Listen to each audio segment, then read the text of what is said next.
அவர் சும்மா சும்மா டைலாக் பேசுறாரு. உங்ககிட்ட யாராவது லஞ்சம் ஏதாவது கேட்டாங்கன்னா கொடுக்க முடியாது சொல்லுங்க, நான் இருக்கேன் உங்களோட. ஒரு சினிமா பார்த்தா அப்படி நல்லா இருக்கும். முதல்வன் படம் பார்க்குற மாதிரி இருக்கு. ஆட்சிக்கு வந்ததே ஊழல் செய்து தானே வந்திருக்கீங்க. நிறைய லாக்அப் மரணங்கள். இவர் சிவகங்கை மரணத்துக்குலாம் அவர் என்ன வார்த்தை கொடுத்தாரு? நீங்கள் நீண்ட நெடிய அனுபவம் இருக்கும், நீங்கள் நிறைய முதல்வர்கள்லாம் பார்த்துருக்கீங்க தமிழகத்தில். அப்படின்னும் போது எந்த ஒரு முதல்வராவது ஒரு பொது வெளியில் பொது மேடையில் யாராவது லஞ்சம் கேட்டாங்க அப்படின்னா என் பேரை சொல்லுங்க, இது என்னோட ஆட்சி நடக்குது அப்படின்னு நீங்கள் தைரியமாக சொல்லுங்க அப்படின்னு இது வரைக்கும் யாரும் சொன்னதா தெரியல. இதே ஒரு மாதிரி டிரான்ஸ்பரண்டான கவர்மெண்ட் ஒரு முதலமைச்சர் அப்படி சொல்றாரு டிரான்ஸ்பரண்டா காமிச்சிக்கிறாங்க. அவர் சும்மா சும்மா டைலாக் பேசுறாரு. அவர்கள் தேர்தலுக்கு முன்பு அவர் பேசியதெல்லாம் என்ன? ஏன்னா எனக்கு இன்னும் பரந்தூர் விமான நிலைய விஷயத்தில் அவர் என்னென்னமோ பேசினார். என்ன முடிவெடுத்துக்கா தெரியல. தாவேக்காவுக்கு வாக்களித்தவர்கள் மாற்றவன் அவங்க சொல்கிறாங்க.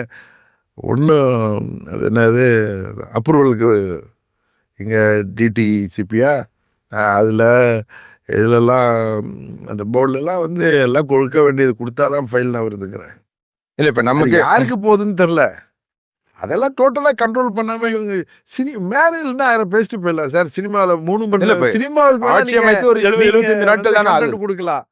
இதெல்லாம் கட்டுப்படுத்துனா அதுக்கு இரும்பு கரம் கொண்டு அடக்கணும்.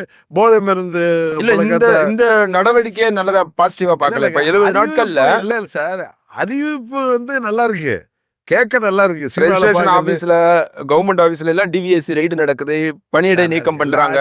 நடக்குது சார். போய் 5000 வாங்குறவனையும் 10,000 வாங்குறவனையும் ரைடு விட்டுட்டீங்க மிரட்டுறதுலாம் நான் ஒத்துக்கிறேன். இதெல்லாம் ஒரு ஷோ தான் காமிக்கிறாங்கங்கிறது தான் என்னுடையது. ஏன்னா விவசாயி கடனை யார் கேட்டால் தள்ளுபடி. நான் எதுக்கு சொல்கிறேன்னா, நான் ஒன்றும் காழ்ப்புணர்ச்சியில் பேசலை, யதார்த்தமாக இருந்து பேசுகிறேன். விவசாய கடனை யாரை கேட்டாங்களா தள்ளுபடி சொல்லுது? நிதிநிலை எல்லாருக்கும் தெரியும். இவர்கள் இவ்வளோ வாக்குறுதிகள் சொன்னாங்களே, இதெல்லாம் நிறைவேற்ற முடியுமா? எதை பண்ண முடியும்? அவங்க அறிவிப்புலாம் ஒரு சினிமா பார்த்தா அப்படி நல்லாயிருக்கும்.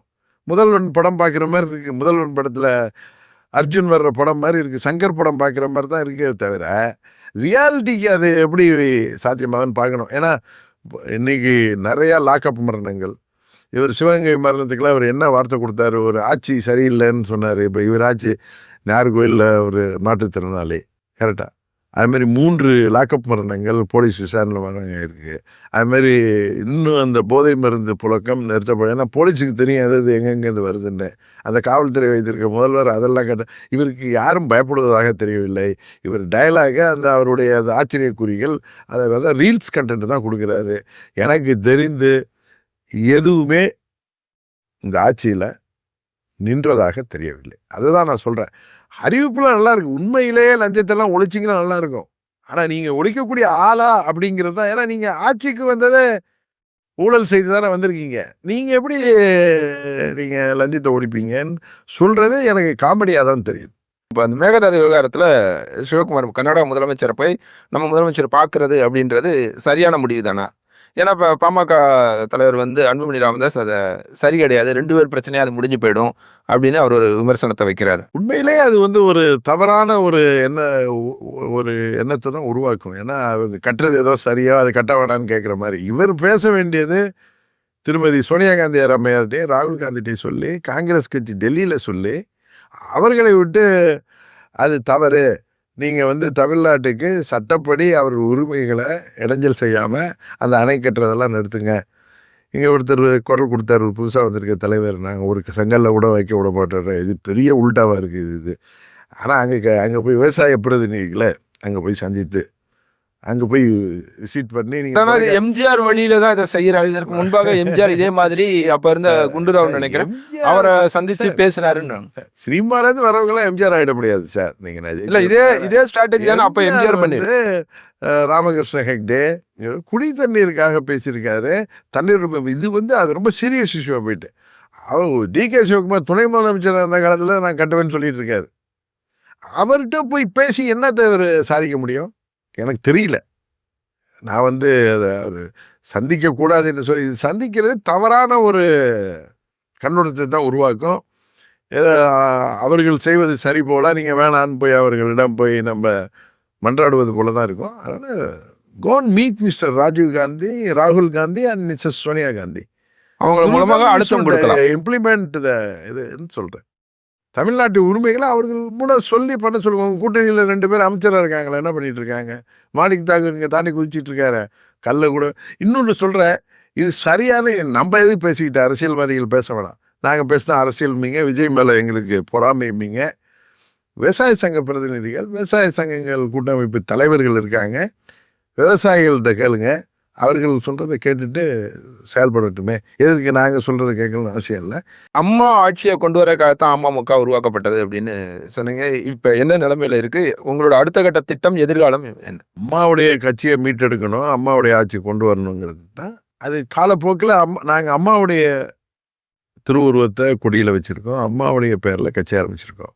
இப்போ அதிமுகவும் நாங்களும் எங்களுக்குள்ள இருந்த கருத்து வேறுபாடெல்லாம் விட்டு ஒரே அலையன்ஸ் பார்ட்னர் ஆகிட்டோம். அதனால் அம்மாவுடைய ஆட்சிங்கிறது பெரிய கட்சியான அதிமுக அமைக்கிறது தான் முடியும் என்பது தான் எதார்த்தம். அதனால் அம்மாவுடைய ஆட்சியை அதிமுக தலைமையில் அமைப்பதற்கு நாங்கள் அவர்களோடு ஒன்றிணைந்திருக்கிறோம். இன்னும் அம்மாவுடைய ஆட்சி அமைப்பதற்காக அமமுக அதிமுகவோடு தோளோடு தோள் இருக்கும். இது ஒரு யூகமான கேள்விதான், நிறைவு கேள்வி. ஒருவேளை திரு எடப்பாடி பழனிசாமி அதிமுகவுக்கு உங்களை அழைக்கிறார் அப்படின்னா, அழைப்பாரா அப்படின்றது முதல் கேள்வி. அழைக்கிறார் அப்படின்னா திரு டிடிவி தினகரனோட முடிவு அல்லது நிலைப்பாடு என்னவா இருக்கும்? அந்த யூகங்கள், கற்பனைகள்லாம் நான் ரொம்ப பெருசாக எடுத்துக்கிறது இல்லை. நான் உங்கள் கேள்விக்கு பதில் நான் அவங்க கூட தானே இருக்கேன். இல்ல, நான் சொல்றது அதிமுகல உங்களை இணைச்சுக்கிறத. இப்ப நிறைய நம்ம தமிழ்நாட்டுல பாத்துருக்கோம், நிறைய கட்சிகளாகவும் இயக்கங்களாகவும் உருவாக்கப்பட்டு அப்புறம் தாய் கழகத்தோட இணையதுன்றது தமிழக அரசியல்ல புதுசு இல்ல. அதிமுகவும் அமமுகவும் வேறு வேற எதுக்கு பாக்குறீங்க? ரெண்டும் அம்மாவுடைய கட்சி தானே.